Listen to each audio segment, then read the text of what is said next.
all the panelists, uh, Dr. Charan Singh, Advisor, ASSOCHAM National Council for Banking and Chief Executive, EGROW Foundation, Sri Madhav Nair, Co-Chairman, ASSOCHAM National Council for Banking and Country Head, CEO, India Bank of Bahrain and Kuwait. Sri Rajan Pental, Co-Chairperson, ASSOCHAM National Council for Banking and Executive Director, Yes Bank Limited. Ms. Upasna Bhardwaj, Chief Economist, Kotak Bank Limited. Sri Indranil Sen Gupta, Head of Research, CLSA India. Sri Abhi Barua, Chief Economist and नहीं इतने नहीं है VP, HDFC Bank. Sri Siddharth Sanyal, Chief Economist and Head of Research, Bandhan Bank. Sri Arjun C. Nagarajan, G. Nagarajan, Chief Economist and Communication Manager, Sundaram Asset Management Company Limited, and Sri Vasudev Mukherjee, Assistant Secretary General, ASSOCHAM. And all the viewers, I welcome you all. Today, we are discussing on the shadow monetary policy. Yesterday, we have seen the vote on account, interim budget presented by Finance Minister Srimati Nirmala Sitharaman. Though in vote on account, generally they don't do anything, very little things which is necessary to pass the expenditures from consolidated account. But still, I think she has given that capital expenditure. She has increased from 10 lakh crore to 11 lakh 10,000 crore. And moreover, she is sounding that economy is doing well. GST collection is above 1.6 lakh crore, 1,60,000 crore on monthly basis, above that. So comfortable situation. And GDP as per RBI, it is 7% expected, and but SCO it is more than 7.3%. So economy is good. And on Wednesday, this Fed meeting has also happened. So in federal funds rate, they remain in a range of 5.25 to 5.5% on no increase, no reduction. And there is a poll by FactSet. Out of 10 members, 4 members has said that Fed can reduce first cut by March 2024. So majority members were of the opinion that they will not start cutting, but some economic poll is also there in US. So there they are thinking that by June, Fed should start cutting the rate. Their economy is good, and the economy is doing well. Inflation is also around 3% somewhere, 2.9%. So things are under control, and still they have not started reducing the rate. So I think up to and until Fed don't reduce the rate, RBI should not reduce the rate. Uh, otherwise, otherwise our economy is also doing well. As I told you, our GDP is expected 7%, and our retail inflation, which is around 5.4% for financial year 24. If we want to keep our real interest rate around 125 to 150, then inflation has to come down by 4.5%. So moreover, RBI doesn't want to increase the rate also due to volatile food prices. Uh, uh, RBI did not want to reduce the rate also because due to food volatile prices, supply shocks, erratic monsoon, these are the various factors. So I think RBI also will follow Fed somewhere in June, if they will reduce, then RBI will also reduce. Or if so, that is my view. No reduction in the interest rate, and I am expecting RBI will follow Fed. Uh, that is all. So once again, I welcome you all. I welcome to the viewers and management ASSOCHAM who is organizing this event. Thank you very much. Thank you. Agrawalji, I saw you yesterday very actively speaking to the TV channels. So you have a very Yeah. good opinion. So one is you are expecting that there will be no change and we will follow the Fed. So that is what your recommendation is also, or you have a different set of recommendation? Yeah, I'm of the view that they should follow Fed They should follow. because Okay. yes. Thank you so much. So as Dr. Bhalla is yet to join, I would request, I will follow the sequence in which the names are there in the poster, in the flyer. So I would then invite Shri Rajkiran Rai ji, who's the Chairman ASSOCHAM National Council for Banking, and is the MD National Bank for Financing Infrastructure and Development. Rajkiran ji. Sir, he will not join, sir. So I request Rajan Pental, sir. Now, Rajan Pental, sir, I request you please state your view, sir. Oh, Rajan Pental sir has joined. Yes, join, sir. And Madhav Nair ji. Yes, he has also joined. So let's follow the sequence with which you have put them in the flyer. So let me invite then Mr. Madhav Nair ji. Mr. Madhav Nair is the co-chairman ASSOCHAM National Council for Banking and CEO India, Bank of Bahrain and Kuwait. Is that okay? Yeah. Thank you, Dr. Charan Singh. Yeah. I hope I'm audible. Yes, you are. Thank you, and thanks to all the participants and my fellow panelists. My view is that inflation is still very close to the upper band of the target range. So hence, a rate cut seems to be very unlikely in the near future. My view is that probably if the inflation rates hit around 4%, which many economists believe that it should happen by mid-year or so, then possibly RBI would look at a rate cut. A few pointers which I thought I would want some of the panelists also to touch upon. Yes, I think there was food inflation between November to December. We saw, with the vegetable prices go up by 27.6%, pulses go up, similarly spices go up. But I expect that in month of January, that to ease a bit. But there would be some what you call variations in the food inflation, which probably the RBI and the MPC would be cognizant of. But more worrying for me right now is again the geopolitical situation and the issue of the crude prices with the Red Sea tensions, as well as what we hear about, the India imports from Russia being impacted further. So India will be probably able to import from some other countries and will have to pay a higher price. So our import bill will go up.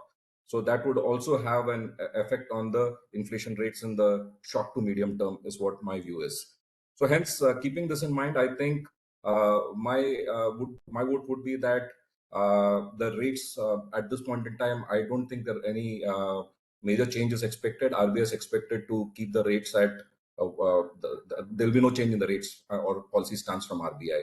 A few pointers. What I noticed in the past few weeks is that the bulk deposit pricing have gone up.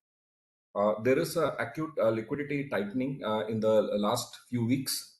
Also, I am noticing that the PSU banks, a few large PSU banks, are quoting abnormally high rates for a one-year deposit. So these things I am finding it a bit contradictory to what it should take place. So I just thought I'll leave these pointers on the table for and probably someone who can enlighten me on this, why this is taking place. That's it from my side. Thank you, Doctor. Mr. Nair, the last point that you made, PSU banks are quoting high rate for what? One-year deposits. Oh, good. Okay. So bulk deposit rates are up, and you are saying that even for 1-year deposit, the rates are very high. Yes. In fact, I just saw a holding of 7.6% by a PSU bank for a 1-year deposit. Obviously, So I was because wondering, it's a the bit contradictory. because the credit Because if the offtake is expectation is the taking. rates, if the expectation is the rates are expected to, ease after mid-year, then why would anyone price a 1-year deposit at that high rates? Right. But Unless there's because an ALM mismatch. Madhav, this is Abhik. I completely agree with you. We are also at HDFC Bank facing a problem, and I'm sure Upasana and Siddharth would be able to comment on their banks, that there is too much of a liquidity shortage that needs to be addressed.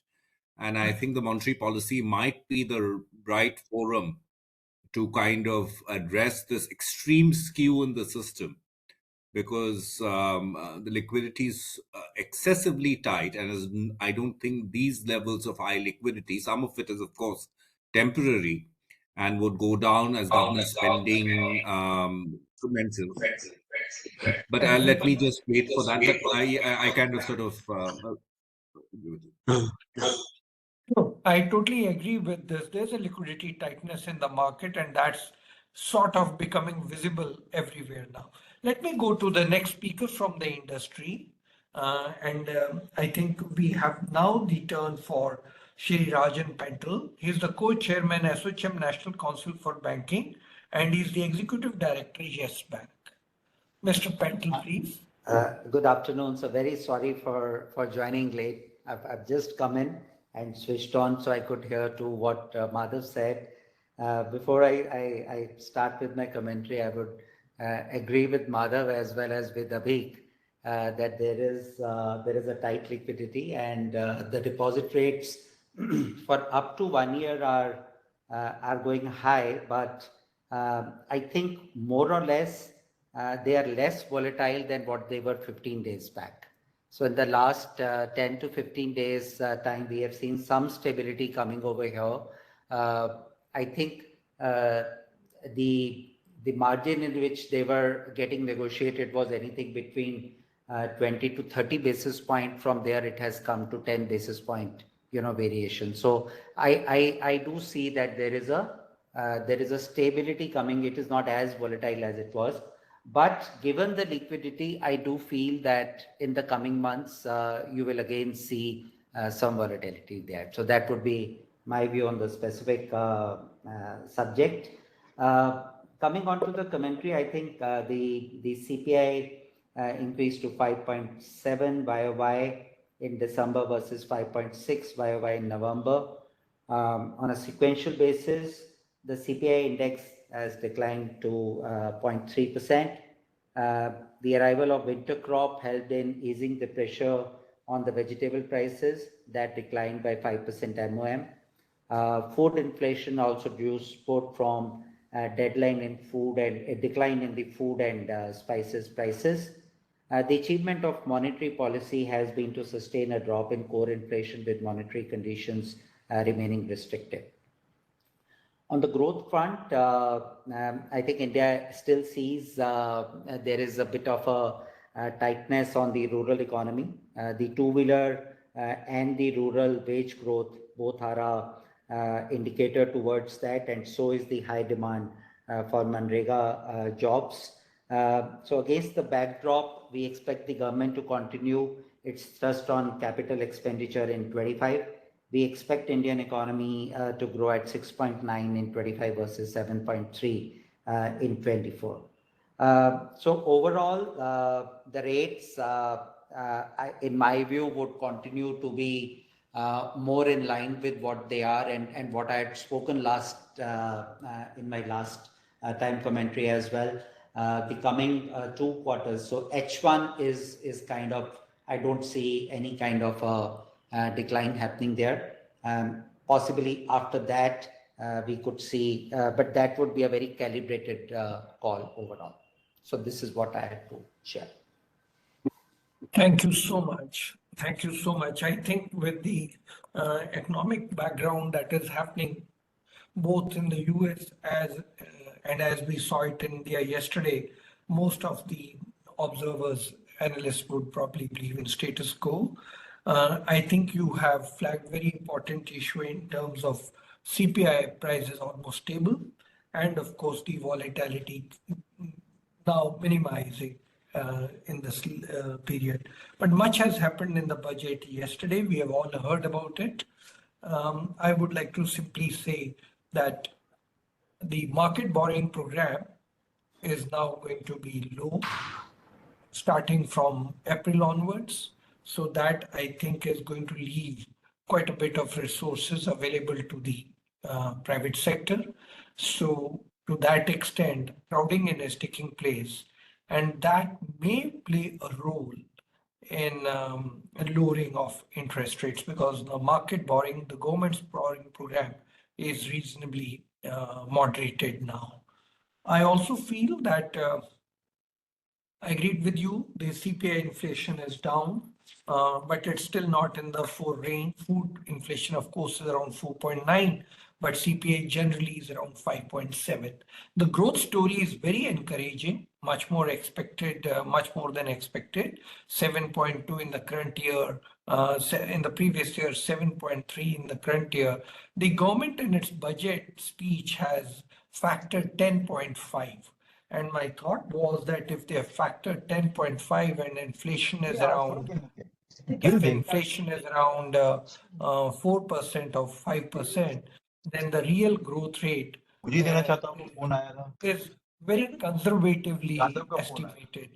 So I was thinking that it's conservative and therefore it'll be much more than that. I was hoping in the range of, even if it is 7%, and then we believe 4 to 5% is the inflation, they should have anticipated it around 12%, but they have anticipated at 10.5, and that because of that, tax and all other factors, the projections get impacted.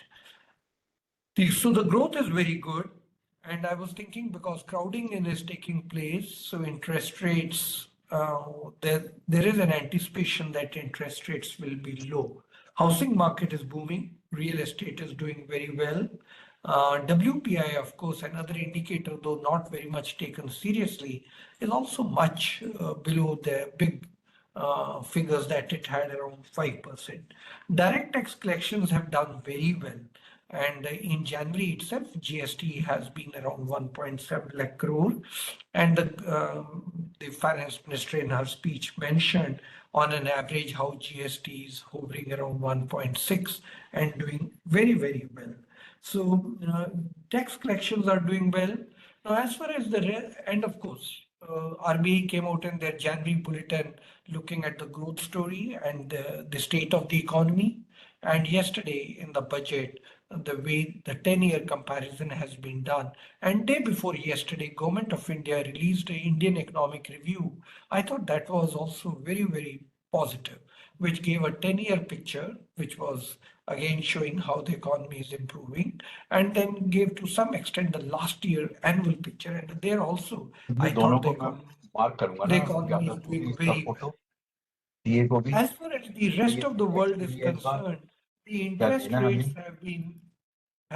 the policy rates have been kept stable by all the countries except Brazil. So I thought that is one indicator that the global economy is. So I'm requesting everybody to please mute your mics. So my understanding is that if you look at the interest rates in various parts of the world, everybody has held them stable. Of course, the US Fed, we know it yesterday, and the long statement that they gave that until they reach the 2%, they want to anchor the expectations. While inflation is still looking up in countries like UK, still not very close to their average, in Australia also, but the policy rates have been kept where they are in their last announcements in January. So that way there's a global trend and stability in the policy rates. The oil prices, as beautifully argued, and I would agree with that, as Mr. Madhav Nair argued, and I would agree with that, there is some pressure on the oil that could emerge. So with this scenario that we are facing right now, my own feeling is that as India is entering into an election mode, and the budget yesterday almost laid the foundation for it. Firstly, I think the way things stand now, I would not recommend a change in the interest rate.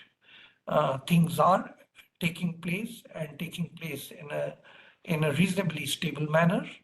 And once the new year starts, probably we will have to look at what the various experts on our panel show. Maybe should we wait till Fed changes the rate, or should we, in our April policy, think about making a change? So my recommendation would be this at this point of time to maintain status quo, and I think that's my expectation as well as my recommendation. With that, let me move on to the experts from EGROW. And with that, I'd like to invite Shri Indranil Sengupta. He's Head of Research, CLSA India, to share his thoughts.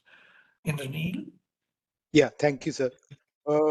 So we are looking at the first rate cut in April and a CRR cut on February 8th. So I think the time is now come for RBI to change gears. Number one, the fiscal deficit has come in, far lower than we expected. I think it's quite commendable that the government has launched fiscal consolidation just before the elections. Secondly, the Fed has committed to 75 basis points of rate cuts in 2024. Finally, if you look at CPI inflation, that is likely to come down by 30 basis points in January to about 5.3% as the vegetable prices are receding. Core inflation last time I think was around 3.2%, which means that we are running an incredibly high uh, real policy rate of 3.3% in terms of core inflation. Even if I take the aggregation spike, we are running a real rate of more than 1%, which is supposed to be, the uh, standard in a normal time. And we are in a time when the US is probably going to slow. Now, if you look at monetary policy, like I said, real rates are very high and liquidity is very tight. Basically, I would estimate that the RBI needs to put in about $42 billion of reserve money this year, adjusted for these rupees 2000 notes that came back. And so far, I think they have only put in about $15-17 billion of FX intervention. What that means is that you are running short by about $25 billion, which is what is showing up in the money market as a deficit and driving up, the deposit rates and lending rates, as previous speakers noted. Now, of course, there are three ways the RBI can react. One is to cut CRR, one is to buy FX, or do OMO. Now, OMO looks a bit difficult given that the RBI was talking of OMO sales 2 months, 3 months ago. If I look at FX, the RBI sold about $22 billion of FX this year, net of, including forwards. So while, there could be some more flows in this quarter, uh, it's something left to chance given where the valuations in the stock markets are. So then, the only safe bet I think at this point in time is to cut CRR. If you cut CRR by at least 0.5%, you get about $10 billion into the system straight away. So in a nutshell, that is the recommendation. Number one, cut CRR by 0.5% in this policy to bring down the liquidity deficit. I know that, one view is that, look, the government will spend, but I make one point is till the government spends, the system is tight. It, when you look at the available liquidity, that liquidity is not available. Secondly, a lot of the money, if you see of the about $3 trillion money, 3 trillion rupees money market deficit, uh, I'm sorry, the government surplus, almost 2.5 trillion is the state surplus. So it's not really for the center to spend. So therefore, I think that a CRR cut this time uh, looks appropriate. I would have otherwise said that this is the time to cut rates, but given that obviously they are not going to do both together, I think they will push the rate cut to April. Uh, so that's all from me. Thank you so much, Indranil. I myself was thinking about the CR rate card, but my thought was that in the last quarter, government would be doing lots of expenditure, and I was also thinking, and I could be wrong, you Indranil or Abhi, who have been studying political economy, because the budget, the electoral cycle is starting. Would you think that liquidity will cope up without the CRR cut? So I wasn't sure in my own mind. I was wondering if we go for a CRR cut and release liquidity, will it make too much of liquidity in the market? So that was my thought, but I appreciate the fact that the way you analyze, we can't do much on OMO, not much on foreign exchange reserves. So we are talking about the CRR cut. So Indranil, would you like to react now, or should I move on to Okay. Abhi? Okay. I mean, briefly, I will say that the government does spend towards the end of March, but there's also advance taxes. That's a countervail. But when you get liquidity back end of March, early April, that's slack season. So what difference does that make? What matters is the next 2 months, because that's when you are in busy season. So from that perspective, I have always thought that if you have to act, you have to act in the busy season. And elections, I think, will only add to liquidity pressure, because obviously election is all about spending in cash. So, to that extent. But then I think elections nowadays don't have that much of an impact, because the base itself has grown so large. But to the extent, they impact, they'll only lead to drainage of liquidity to actual cash. But let's move on to Mr. Abhik Barua. He is the Chief Economist and Executive Vice President, HDFC Bank. Abhik. Yeah, I thank you very much, Dr. Singh, and I'm completely on the same page as Indranil, in the sense that I think it's about time that liquidity was infused into the system, and I think Indranil makes a case for a CRR cut. The only problem, and I'm just going to talk more about the communication here and uh, preparing the market for pivots or changes in policy. I don't think the RBI is uh, doing its bit, because on the of the insistence on withdrawal of liquidity, of the constant emphasis on reaching 4% before anything, 4% CPI inflation before any kind of strong monetary action can be taken. I think they are painting themselves into a bit of a corner, and to credibly kind of pivot or change its approach, they might find it very difficult, because the communication is not just in the monetary policy but in different other forums. And if you're talking about an April cut, given my inflation forecast, we're still not anywhere close to 4% then. But in terms of the needs of the banking system, I think immediate infusion of liquidity of some kind, and I buy Indranil's argument of a CRR cut, which is perhaps the most efficient way to do it. I think there will be some government spending and the liquidity deficit will reduce. But to the extent that elections are lead to an increase in the currency in circulation, that's sort of an offset there. And I think we need to act now because we are kind of creating financial stability problems by, fostering a deposit war, which, in order to preserve net interest margins, banks will start looking for riskier and riskier borrowers, and ultimately the strategy might might not have any direct impact on inflation, but might have stability problems. So I think it's a time that the RBI changed its stance and created the room for cutting rates at some point, be it in April, be it in June.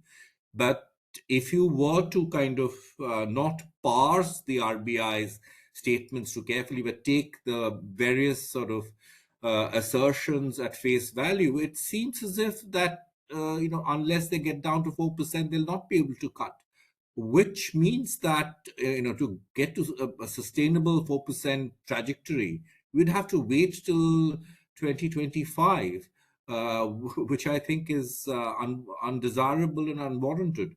So my recommendation would be to change the stance to neutral, because withdrawal of accommodation is also associated with liquidity management issues, and they need to infuse liquidity. And with neutrality, with the move towards neutrality, there should be some liquidity infusion, whatever the most efficient and credible way the RBI thinks is appropriate. And I think we should start talking about a forward-looking approach to monetary policy making, and saying that when conditions suggest that we are on a sustainable path down to 4% and not necessarily at 4% on a sustainable basis, we should be in a position to cut. I think that is needed to sensitize the markets before cutting in June, which I think is what it'll do. And I don't think it's only the RBI that's making is erring too much on the side of caution. I think all central banks now need to get their act together, and this constant emphasis on data dependence and not having a view, and inflation resurfacing, etc., I think ultimately leads to the danger of pushing economies and into a more than warranted slowdown, and also raises financial stability concerns. We've seen one happen already in New York because of the Fed's liquidity policy. I just hope we are insulated from this, but for that, as Indranil put it, the time is to act now. Abik, I thank you for your observations now and your intervention early. But this war, as you put it, the rate war is really, the deposit rate war is really impacting banks and their balance sheets. And in 2 months, they'll have to close their financial year, and NIM is certainly going to be impacted. Now, the argument being given is there's such a huge demand for credit, and the banks have to mobilize resources, and you do have the bulk deposits coming up, and even in the bulk deposits, there's a rate war. Even in credit offtake, there's a rate war. And I'm surprised public sector institutions are also deeply into that rate war.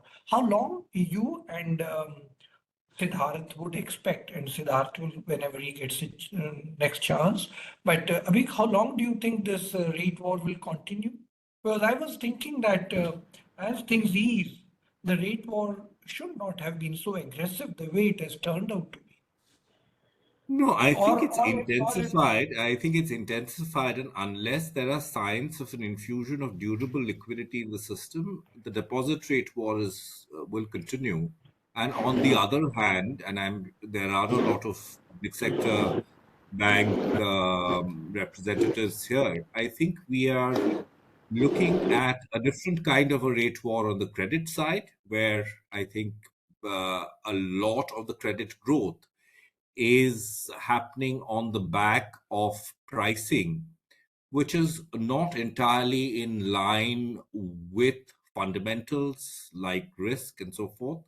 So we have hyper competition on the credit side, which is keeping credit rates low, possibly creating more demand for credit than is desirable, and in areas that are potentially risky. And on the other hand, you have a problem of high deposit rates. So with NIM compression, either you have an NPA problem slowly beginning to take shape because you're lending, because in order to get the returns and keep your NIMs intact, you will have to lend to riskier borrowers, or you face problems with your profitability and ultimately your capital ratios, especially for banks that are weakly capitalized. So I don't think this is a particularly savory or desirable situation now. Mr. Charan, if you permit me, because among the eminent banking economists, I am a retail banker, so I would have two bits, in extension to what Abhik said. Look at it from a deposits perspective. While we have seen a continuous increase in the deposit rates, but if you walk a couple of months back, then you will see that the corporate deposits were coming at a relatively lower rate and the retail deposits were actually high, right? But both, together as a combination were compensating to an extent. Off late, to what Abhik said and Indranil also pointed out, and the fact remains is that now even the short term and the corporate deposits are also high, which means that the cost of deposits, which have already peaked or near peaked in the retail, the cost of deposit for the bank overall is going to go up. So this is the first scenario. Now come on the lending side, where, in line with what RBI's guidance also has been for quite some time, the unsecured loans have not been doing too well, right? And whether it is credit card or the personal loans, the rural sector is not doing too well right now, right? And that is one of the area, whether banks like it or not, but they have to walk that track to get the PSL and these specified segments. Now, if this continues, and most of the jobs have come, I mean, India has seen a lot of growth on the infra, which gives you a growth but does not give you too much of an employment, right? So there is some pressure into the system which we have to be, careful about. MSME so far is actually turning out to be very well as a portfolio. But the point to be noted is that the margins which are desired or required to keep your credit cost, any up and down in the credit cost, that kind of a resilience is actually coming down. So that can the banks really take that pressure to manage that? On one side, very high cost of deposit, on the other side, the credit which is really growing, which is booming, into the sectors where you would not like to typically go and where the initial trends are not showing too well, and also inside the rural sector, which is yet to play out because it is a 6 monthly installment. It is not every monthly installment. So that is another stress which will also go on. Fortunately, there is, the corporates are in best of the shape. So unfortunately, in the credit, bifurcation or constitution of the portfolio, there has hardly been a contribution from the corporate, which could have been a very stable base. So largely retail, rural, SME-led portfolios where retail is seeing in its parts some kind of a stress. I think the banks really will need to be very, very, careful. And to be careful, where I was trying to connect the dots, I think in ALCOs of various banks, one of the one very important decision which has to come up is should they go for high growth on deposits to fuel to manage the growth in the credit, or kind of moderate both. So I just wanted to put this two bit as a retail feedback, dovetailing into the whole discussion. Yeah, thank you so much, Rajanji. But please, you both have made a point and a little scary. And if you are comfortable in sharing further, both of you in a way indicated, you and Abhi, that this credit could be going into risky sectors which have not been properly studied. And this could be the risky point that now you may get the start of a new NPA cycle. Would you like to share what, according to you, are these sectors which have not been properly assessed, or we do not, or they do not have a track record, and we are not sure what the returns there are going to be, or you want to leave it at that? So I would like to divide it into two parts. One is how a particular portfolio is behaving, and the second part is related to the pricing. So are you priced for the credit? I think these are two parts which need to be taken care of. There is surely a increasing trend or delinquency into certain segments, and particularly unsecured, right? These are initial trends. The good part is that now, since the institutions are very matured and the data, the surround data is very, very good and strong, I think the brakes already have been applied by the industry, right? So I don't see this to be beginning of a cycle, right? But then coming to the second part, that are your margins permitting you to price for that credit? And this is what Abhik was also alluding to, that there is a growth, but there is no the pricing is actually not going up, so it is still very fine, right? And that becomes a delicate point where I think every portfolio manager in every bank is very consciously looking, and they will take prudent calls in line with what kind of portfolios they are maintaining. I'm in total agreement. Unsecured, of course, the RBI has started flagging it. And pricing, of course, as Abhik mentioned, that when you are doing a pricing war on the credit side, you price it so low and then you get induced into investing in areas which may not otherwise be going. I don't know, Abhik, if you want to add something to the argument, or you want me to go to No, I mean, I don't want to, add too much to it, but I think one of the issues that happened, and I'm this is just a hypothesis. Please forgive me if I'm wrong, and I'm sure that there is perhaps data that I'm not aware that contradicts it. That at one point of time, public sector banks lost a lot of both deposit and credit share of the market, and the private banks were expanding in terms of shares. I think they have over the last year or a couple of years come back with a bang, or being very aggressive on deposit pricing, and hence you have crazily high deposit rates.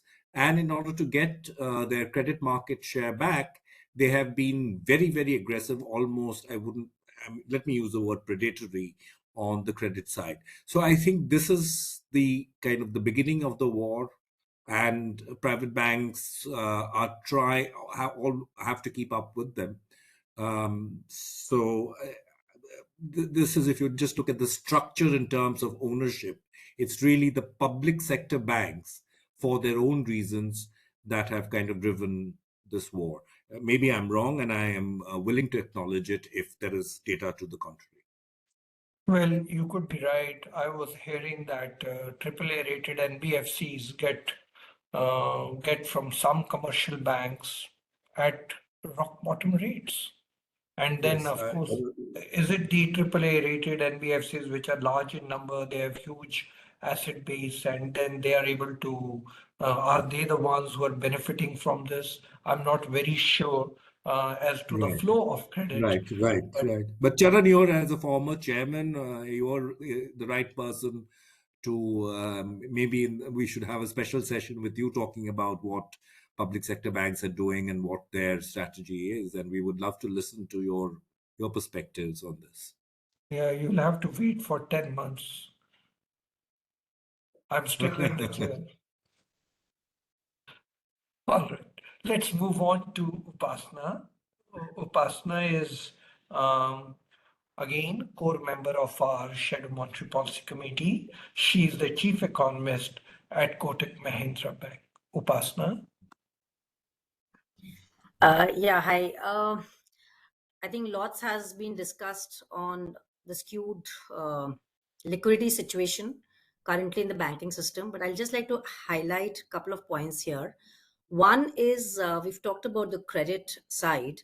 I see one more futuristically, as in going ahead into the year, one more challenge which could act as a deterrent or which could further worsen the NIMs of the banks is from the credit side.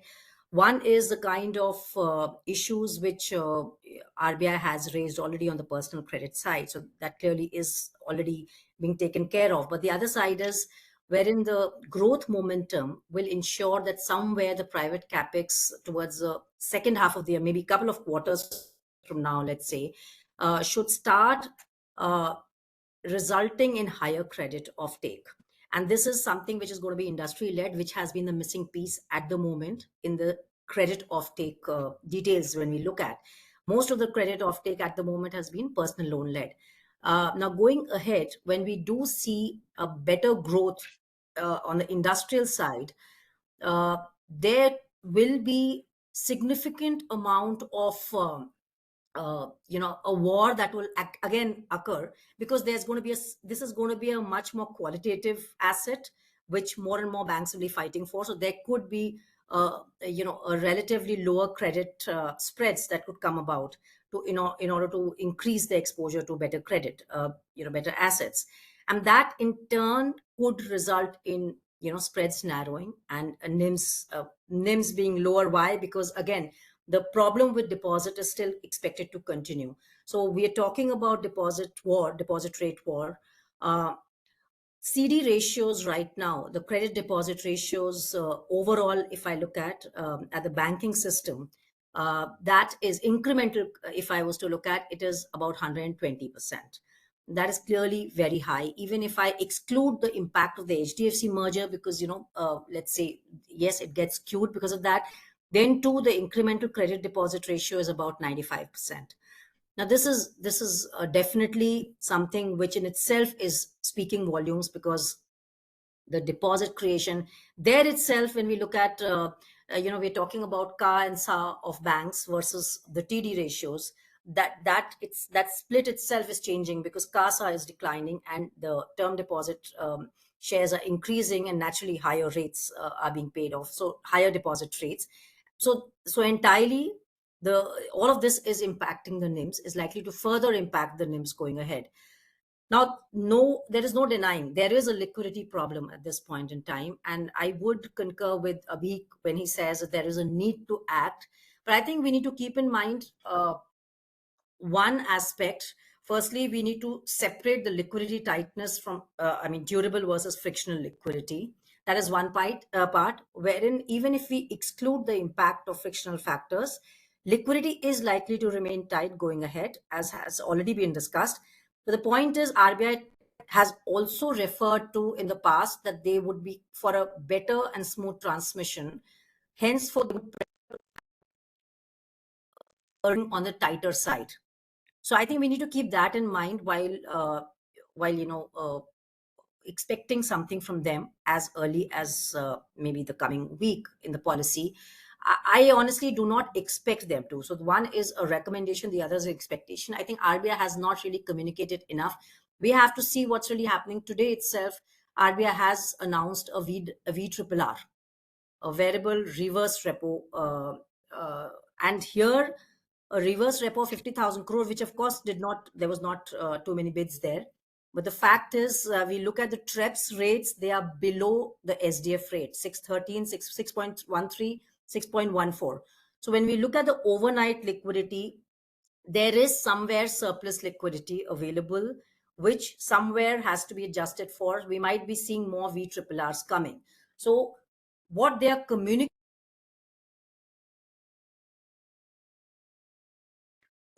Upasana, we are periodically losing you.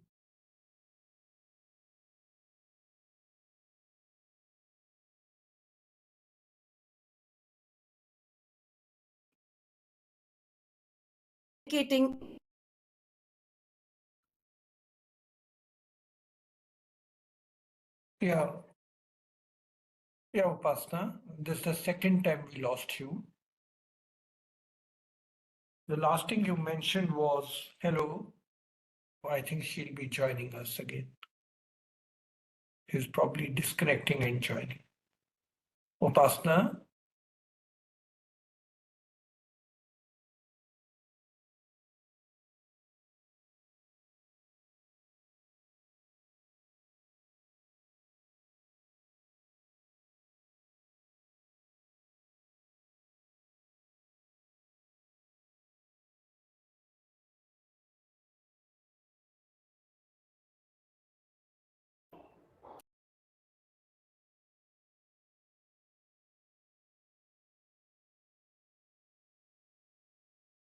What I would recommend when Upasana joins back, we'll wait and then get her in.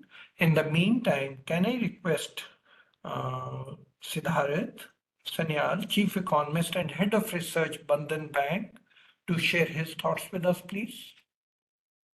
Sure, sir. Thank you. Thank you, sir. Most of the discussion in the whatever has been flagged by all the previous speakers emphasize quite a lot on the current liquidity situation. Sorry, I have a very bad voice today, so please bear with that. Emphasize very much on the current liquidity situation, and rightly so. Being a part of a bank, you clearly see the pressure on a day-to-day basis over the course of the last few weeks, if not last month or so, which has increased very significantly. Very clearly, Indranil explained quite clearly the durable part of it, the structural part of it, compared to the liquidity that the RBI is expected, or what is needed to be supplied. The actual supply of liquidity from RBI had been significantly less. So this particular pressure or tightness will not go in a hurry. So very clearly, we need to see that what can be done and what are the tools available, and maybe in what sequence they can be deployed. My sense is that given that even though we are as part of a bank working closely with banks' treasuries, we are clearly seeing the intensity at which they have to act. Very clearly on the part of the RBI, the degree of caution they will not possibly be dropping in a hurry. So possibly they will start with tools which are relatively less committal and less permanent in nature. My sense is that the first tool that the RBI might deploy is a slightly long-dated variable repo rate. So whenever RBI had been mopping up significant amount of durable liquidity from the market in the past, we have seen RBI extending the timeline or duration of the VRRR tool. My sense is that now there is a time and a thought process might come, especially coming closer to March, that they might actually do a slightly long-dated VRR auctions at some point of time, as and when it starts.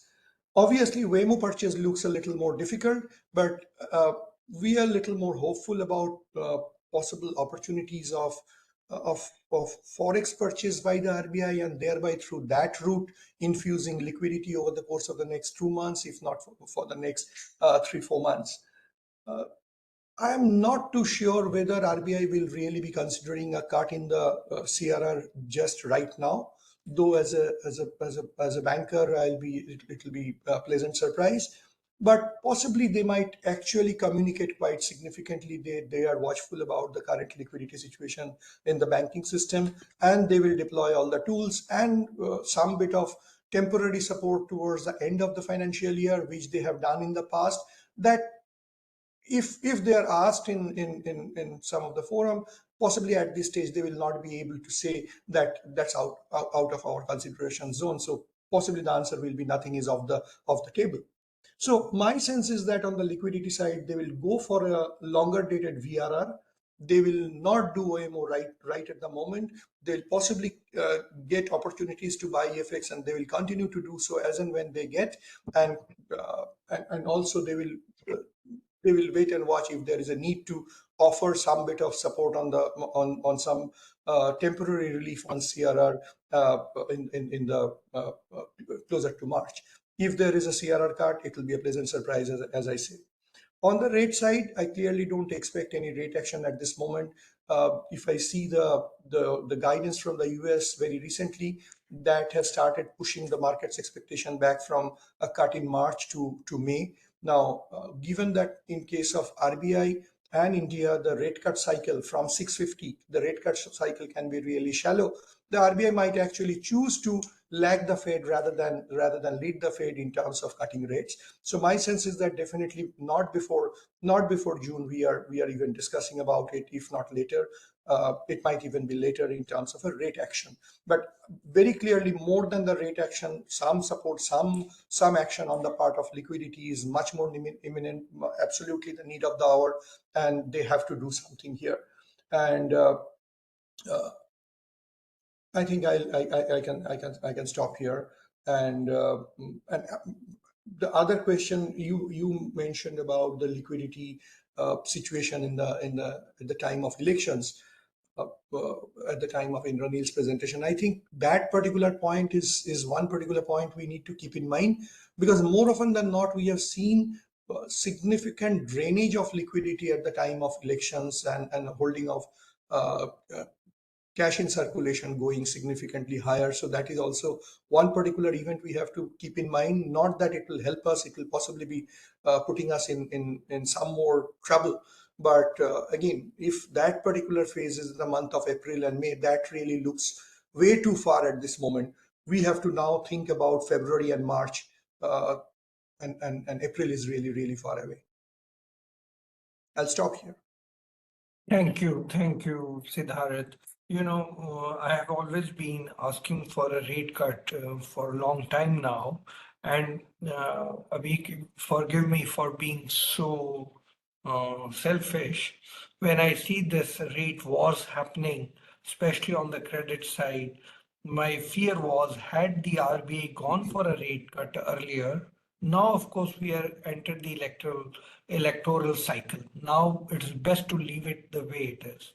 And of course, the rest of the world is also not changing, so I don't think we should be an outlier here. Of course, Brazil changed it, but I don't think we are Brazil, so we should not change it. So now, of course, as everybody is in agreement, so am I, that let the rates go like this. But I think if the rate cut had happened a little earlier, this aggressive rate war that has started, which is impinging on the NIM, wouldn't have happened. That's my thought. But if we have time in the second round, we could come. And Bandhan Bank, of course, Siddharth, would you have a thought on this? Otherwise, I totally agree with you. And my own thought was that CRR is little permanent and we are already at a reasonably low level in CRR. So we may not like to cut it now. And I think you articulated it better than I would have, that this is little permanent. So, and this is the liquidity situation is reasonably temporary, which I would say is maybe 4 weeks. And therefore, the alternative which you are showing is, I think, a better alternative. But would you have a thought on my hypothesis? Sir, I'd put it this way. I may not be too sure about how temporary that the liquidity situation might be. I think in this particular context, what Indranil earlier said makes a huge sense. if you see the total quantum of liquidity infusion that is needed, as he was mentioning, something around 40 billion dollars during the course of the year, compared to that you possibly have just got 1/3 of that from the RBI. So it can very well be a lot more structural than what we are hoping for or wishing for at this moment. So there has to be a little, a more structural solution at some point of time. But given the way the central bank has guided at this, so far, most probably they will possibly be going for the least committal way option first, and the relatively temporary option first. And that's why my sense is that the VRR, longer dated VRR, can be their starting point. That's why. Otherwise, there is a need for durable liquidity injection over a period of time. There is no need, no doubt about that. And also, just to touch upon on that particular point that you said in terms of the timing of rate cut, if I take a moment and try to see our bias and suggestion had been to stop the rate hikes possibly earlier than where we had done, maybe at least one, if not a little more. But having hike the rates at this moment, given that we are entering into or coming very close to a political event, there might be very strong bias about one kind of expectation. But given that there is nevertheless a political event, a prudent central bank might actually be very, very cautious in terms of reducing rates at this moment, and taking a chance on the currency. Even if I assume that the general expectation in the market at this moment is Fed will deliver their first cut in the month of May now, not in the month of March. So even if RBI cuts in the month of June, that means they will be watching Fed cutting just once and immediately after RBI is following. I'm not too sure whether RBI might actually be interested in cutting even at that time. Instead of cutting in June, if they start cutting in August, potentially they might actually see 3 Fed rate cuts and then start acting. And that might very well be the bias of RBI, given that they are having in hand a very shallow rate cut cycle. So rate cut, my sense is that they can actually be a lot more patient, lot more cautious. But I think on the liquidity side at this moment, they have to provide something to the market that's really need of the hour. I'm in agreement with you, and I think most of us would be. In the electoral cycle, we should be very cautious on the rate cut. So I'm with you on. Let me move on to Arjun. Arjun Nagarajan is the Chief Economist and Communication Manager, Sundram Mutual. Arjun. Thanks a lot. Thanks a lot, Prof. I'll just keep it short. So 4-5 quick points. So on liquidity, I'm not really going to comment. I think all the experts have sort of spoken on liquidity. On rates, I think for nearly a year now, we've been talking about how the RBI should be, RBI's narrative will be a hawkish pause of, I think from the last 3-4 policies we've been talking about that. And our base case continues to be a June start to the Fed rate cut. And given that the Fed rate cut and the pressure on the rupee are the most likely narratives from the RBI for their rate cycle, we don't really expect any RBI rate cuts anywhere before June of 2024. And like Siddharth was talking about, our view on RBI rate cuts is also post June 2024 is when you will see the RBI starting to cut rates. But the cycle we're expecting continues to remain very shallow, 50 basis points, max 75 basis points, spread over 2024 second half and the first half of 2025. So there's not much of a cycle per se from a rates point of view. We see growth holding up. There's no appreciable weakness that you can see still in global growth and in domestic growth. So we're looking at 6.8 to 7% for the FY25. We're seeing inflation in and around that same 5%. So we're not really seeing any pressure coming off there. All the more reason we feel that hawkish stance and a delayed rate cut compared to that of the Fed is appropriate. On the budget, I think a fair bit of a surprise on the borrowing numbers there. I think that compensation cess excess has sort of helped bring down the gross borrowing numbers. Yields, there have been a sharp drop in yields. The bond markets have taken it very positively. Having said that, we still feel that yields are going to be 10-year yields in India are going to be fairly range bound, given that the external pressures are not going away anytime. There are nearly 4 to 5 layers to the pressure that crude is currently facing, and given that that is a very important variable for at least India, and second half of 2024, we feel there could be some pressure on the currencies or the rupee also coming through. We don't really think yields, the 10-year yield will actually be moving anytime soon below 7% unless crude comes off very sharply, which is not our base case at this point in time. So we're seeing a range bound yield at this point in time.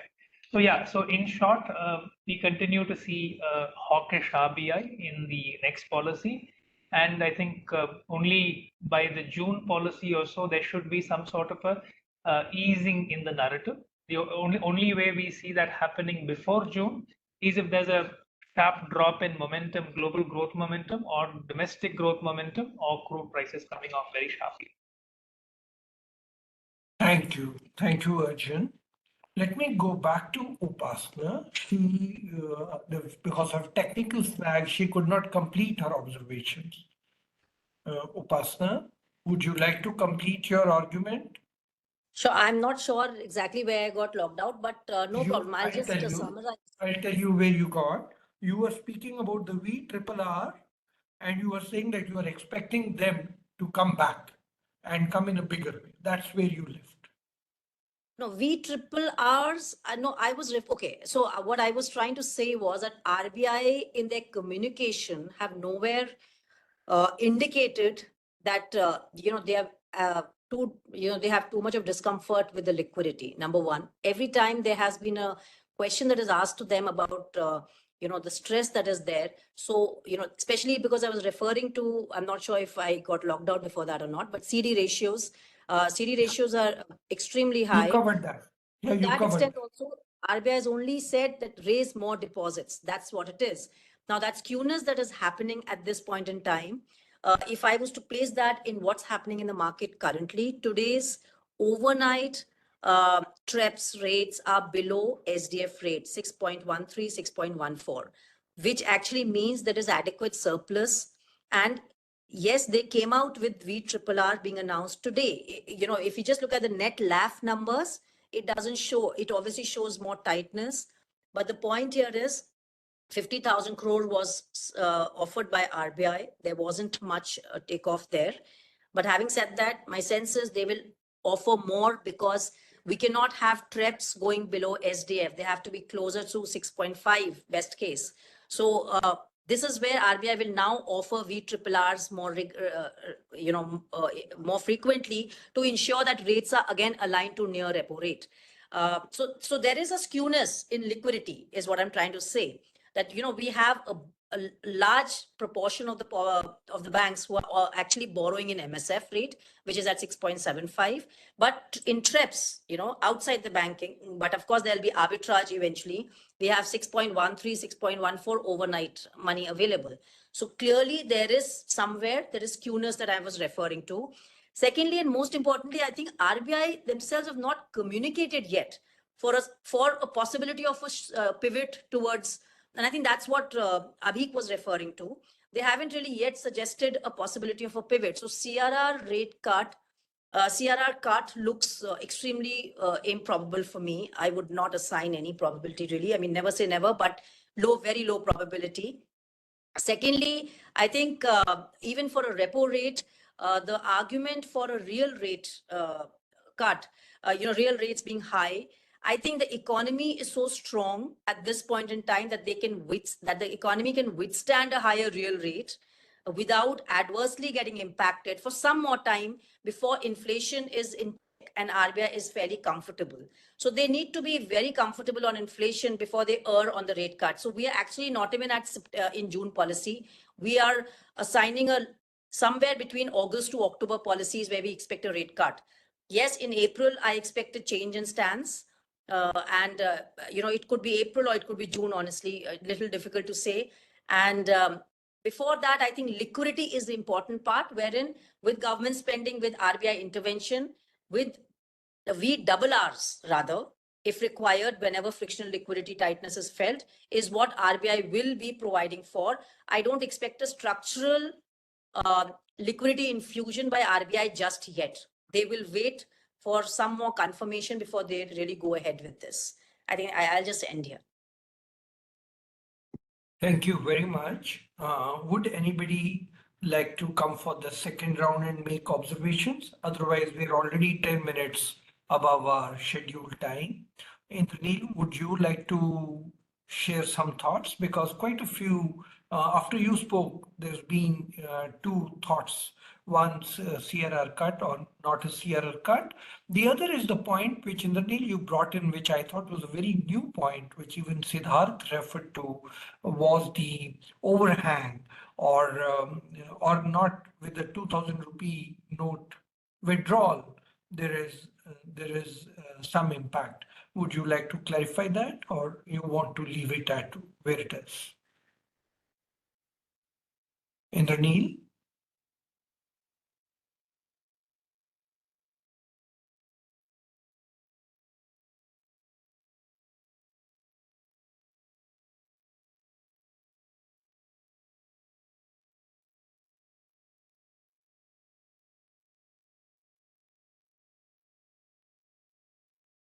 Probably is not able to reach out, not able to listen to us. So with that, if anyone else wants to make an observation, closing remarks, I'm more than happy to put it on record. Otherwise, we are ready to close our session. I think there's a consensus that there's no rate cut expected and no rate cut recommended in the February thing. And I think the view is, I'm of the view that maybe in April we should think about it, but I think there's consensus emerging sometimes in May or June, or I think the outlier is Upasana saying August or September. Fair enough. So today in that sense, we have a very varied view. Indranil, would you like to share some thoughts in closing?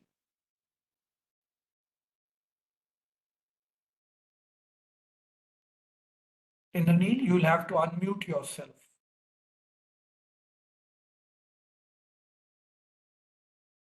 Indranil, you have to unmute yourself, please.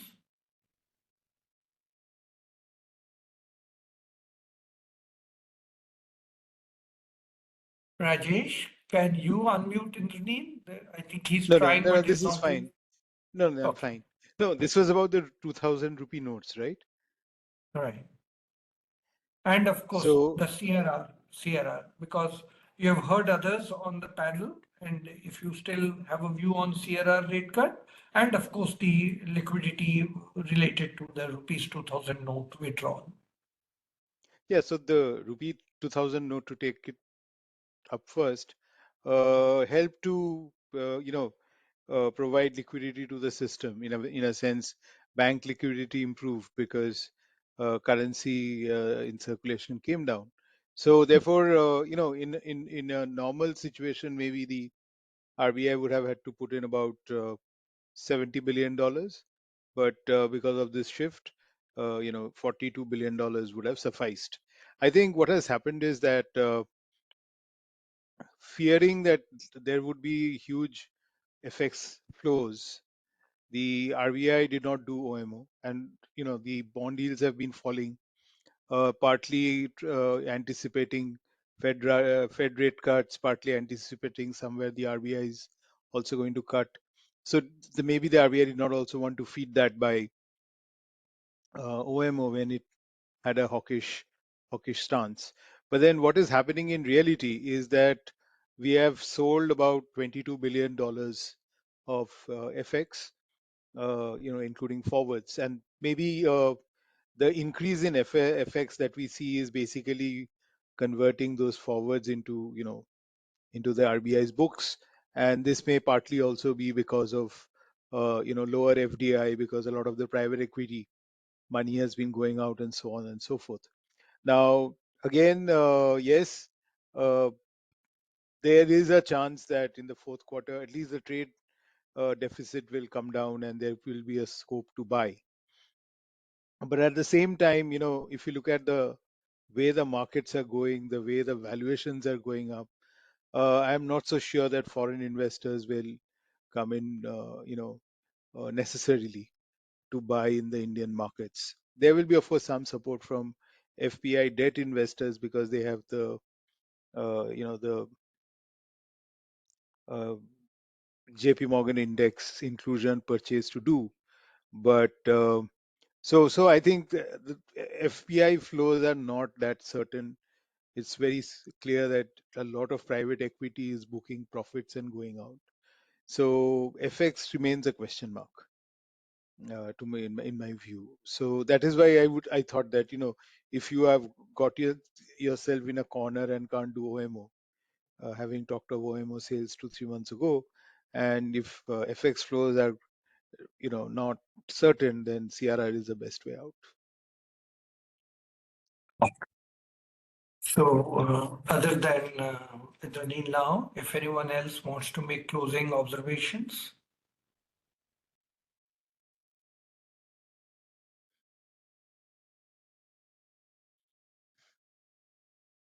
I think then I want to thank each one of you for sharing your thoughts. And back to Dr. Rajesh. Hello. Yeah. Yeah, Basudev sir, I request you to please give the vote of thanks. Yeah, thank you. I just wanted to thank all the panelists and Dr. Charan Singh for this very insightful discussion. We've had a lot of good inputs, which will help us formulate our recommendations for the RBI for the upcoming credit policy, and which we will be submitting very soon. So thank you very much, and look forward to seeing you the next time around. Thank you.